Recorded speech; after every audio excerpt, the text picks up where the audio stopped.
Hello, Internet people. Welcome to Planet Uncultured. My name is Eli, and I'm here to talk to you today about Teen Titans, one of the most popular superhero shows to ever exist, and personally one of my favorite shows of all time.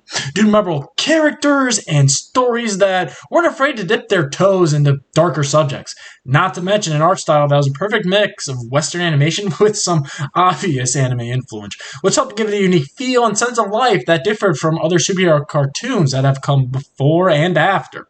However, there's another reason why this show has lived on in the back of fans' minds for years now. Not because of its stories or art style, but because of the massive cliffhanger we were left with. Although it's been 15 years since the cancellation of the original show, you still hear fans in some corners of the internet talk about a mythical Season 6 to answer all their questions. The fire for Season 6 is only being fueled more by the streaming war companies find themselves in. I mean, they're not wrong. If Warner Brothers bought back the Titans, I'm sure that would do big numbers. So I just don't understand why they have to be so damn stubborn about it. Just do it already, cowards. I just don't... Sorry about that. I got a bit heated there. I'm not one of those people that are still holding hope for a mythical Season 6, but it would be nice. I mean, I'm not some kind of obsessed fan or anything. Anyways, it's this legendary Season 6 I want to talk about today.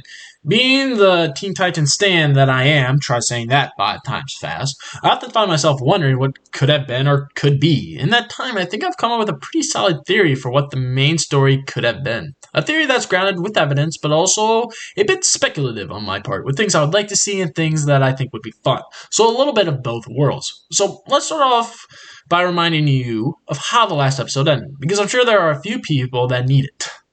The last episode of the series starts off with the Titans walking around Jump City, reflecting on how nice it is to be back home, as they had been traveling around the world, recruiting teenage superheroes to fight the Brotherhood of Evil. Sadly, their nostalgia is cut short, as they are attacked by a mysterious creature the fans have dubbed White Monster. It's highly theorized that this creature is an android, which I only bring up because it's important for later. Though White Monster and the Titans fight with it is actually the B plot of this episode, as the A plot is about Beast Boy and Terra. In the first battle with the android, Beast Boy sees Terra in the crowd. This is very surprising for one small reason. Terra's supposed to be dead. Beast Boy even checks where they left Terra's body to find it gone. The rest of the episode is Beast Boy trying to help Terra remember who she was. Sadly, Beast Boy's attempts are for nothing, as Terra prefers to worry about her geometry test she has next period, leaving Beast Boy to stand alone as a bunch of students crowd the hallways until he gets an SOS call from Robin. The episode ending with Beast Boy running off to help his friend. So, yeah, you might see why this would be a bit frustrating for fans, especially long-time ones. However, it's not the A plot of this episode I want to focus on, but the B plot. I might have an answer for what White Monster is. As I mentioned, White Monster is thought by most to be an android, and I strongly agree with that theory. More specifically, though, he's an android created by a group of aliens called the Citadel. And this android was tasked with one purpose: to capture Starfire. Okay, I should probably back up and explain a bit here.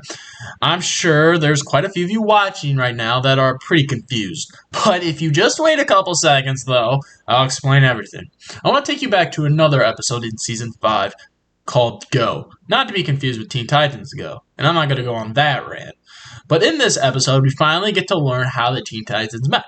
Why have this episode randomly in the middle of Season 5? I can't answer you that. But that's not important. The only reason I bring this up is to give us some much needed background information. We start the episode off with Starfire escaping a Gordanian ship. We later go on to learn from Starfire herself that she was on that ship to be delivered to, I hope you see where I'm going with this, the Citadel, as some sort of prize. So who are the Citadel? The Citadel are a warmongering species that prioritize technology above all. It's almost like a god to them, which makes sense considering their ruler is half computer. Anyways, it's not hard to believe that the Citadel could create a super advanced android. You might be saying that White Monster, this android, could have been created by someone else. However, honestly, I've looked through the known Teen Titans rogue gallery, both from the show and the comic, and honestly, I don't think anyone else could have built this sophisticated of a robot. So, what if the Citadel decided they wanted their prize back? and they thought the best way about doing that is sending a killer robot. But wait, there's more to this theory. Here's some food for thought for you. You've probably noticed or learned that every season of a Teen Titans overarching story is about one of the Titans. Season 1 was Robin, Season 2 Terra, Season 3 Cyborg, Season 4 Raven, and Season 5 Beast Boy. You might notice that there's a name missing from that list, a rather big one. Strange how Starfire has yet to have a season for herself. She's only really had 2 episodes to show us more of her character and her past. Now that I think about it, perhaps that's why they had the Go episode when they did, to put the name Citadel in the back of your mind for later.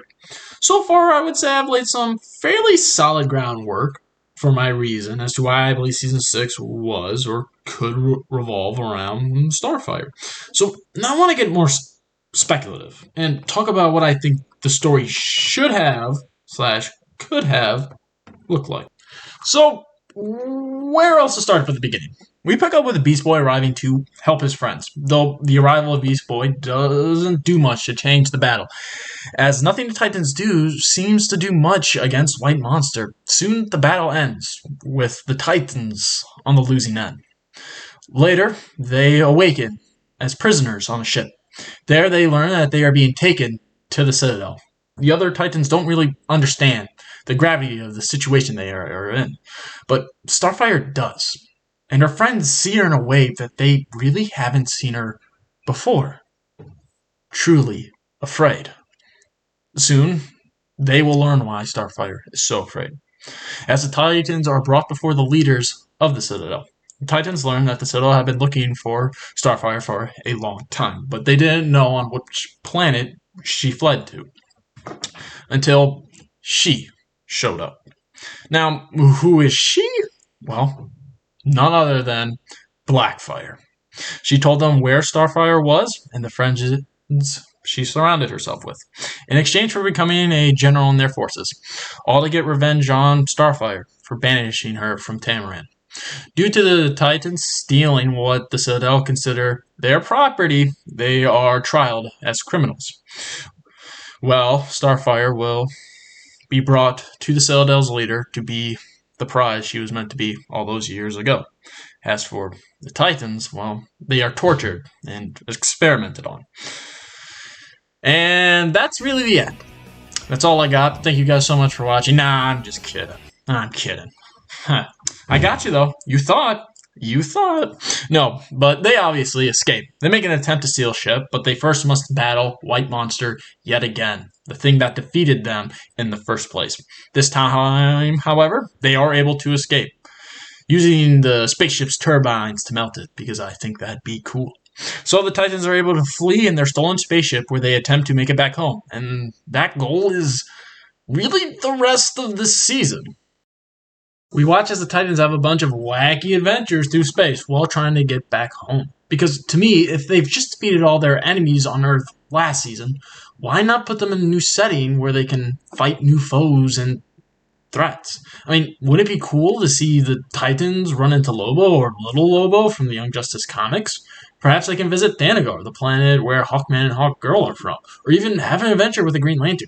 I just feel like in a setting like this, it opens up things to a lot of new possibilities. I feel it also ties in with the overall theme you can tell through this season, and that's the idea of home. What is home? The Titans had just gotten back their home for being gone so long, to only have it taken away from them again. I can only imagine how frustrating that must be. Now to find themselves in a place they know nothing about, the overwhelming feeling of fear one can get from that? Have the other Titans also realized how hard it must have been for Starfire living on Earth to adjust to our strange cultures? Speaking of home, a fun mid-season episode I think could be interesting is having the Titans return to Tamaran. They're low on fuel and supplies maybe, but thankfully Starfire knows they're close to her home. So they stop on Tamaran, getting a hero's welcome. Gelfor greets the Titans with open arms, excited to see his little Gnorfka again. Thrilled to show her all the advancements that Tamaran has made since they left. Sadly, the celebration is not long, as the Citadel, who have been tracking the Titans the entire time, arrive. They attack the planet Tamaran. The Titans try to do their best, try to do what they can to ward off the invaders. Sadly, it's not enough. The forces of the Citadel are too many and too great for them to handle, causing the Titans to choose either to stay and risk being captured or flee once again. All the Titans agree, as much as they don't want to, it's best to leave and live to fight another day. All except Starfire, that is, who will fight to the death for her planet. The Titans do their best to try and convince her they need to leave, but it only falls on deaf ears. Until Galeforce steps in, pulling Starfire into an embrace, saying that her friends are right, and she needs to leave. Telling her that they'll be fine, lying through his teeth with these words, saying Tamaran will still be standing when she comes back.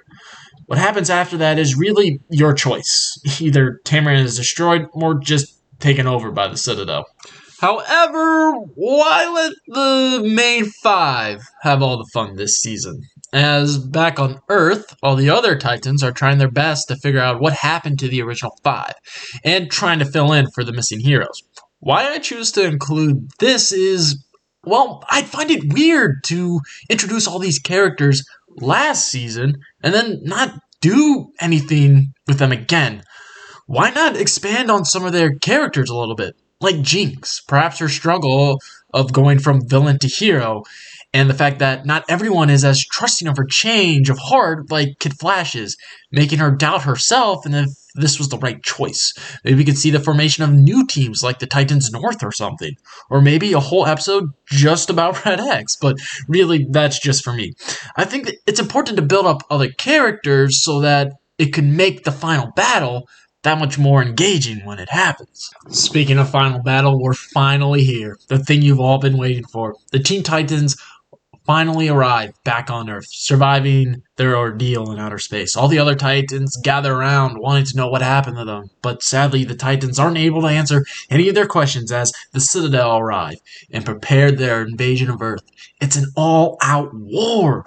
All the honorary Titans battle the Citadel forces down below on the ground. Well, the Titans decide to take their fight to the heart of the Citadel ship. There, the Titans learn of a doomsday device the Citadel plans to unleash on Earth, because of course they'd have a doomsday device. Now, everything comes to a head here. Jinx can finally earn the respect of her fellow heroes, perhaps almost sacrificing herself to save one of them. Starfire and Blackfire engage in their final sibling battle, holding nothing back, lighting up the sky with green and purple light. All the while, the Titans are trying their best to destroy the doomsday device, but it's too late. The device activates. All seems lost until Terra shows up, using her powers to destroy the device and save the world.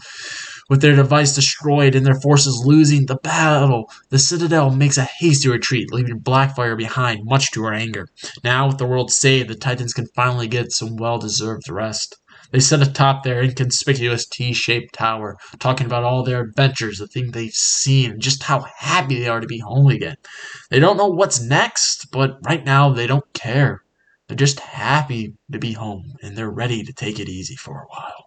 So, that was my theory on what the story of Teen Titans Season 6 could look like, and what I would have liked to see from it. I know they're just my ideas, and the people that actually made the show are way more creative than me, but I still feel like I put together an engaging story. Tell me, what did you think? Do you agree, disagree? What did you like about it? What did you not? I know a lot of people were probably hoping for more Terra, but honestly, I couldn't come up with an idea or theory that I was satisfied with.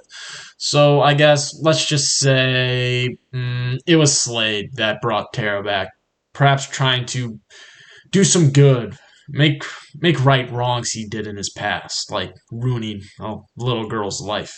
And he did have that brush with Trigon in Season 4, so maybe he's learned a thing or two about magic, and that's how he brought Terra back. I mean, Beast Boy does approach Slade about this, and Slade basically just tells Beast Boy to leave it alone and let Terra live a normal life.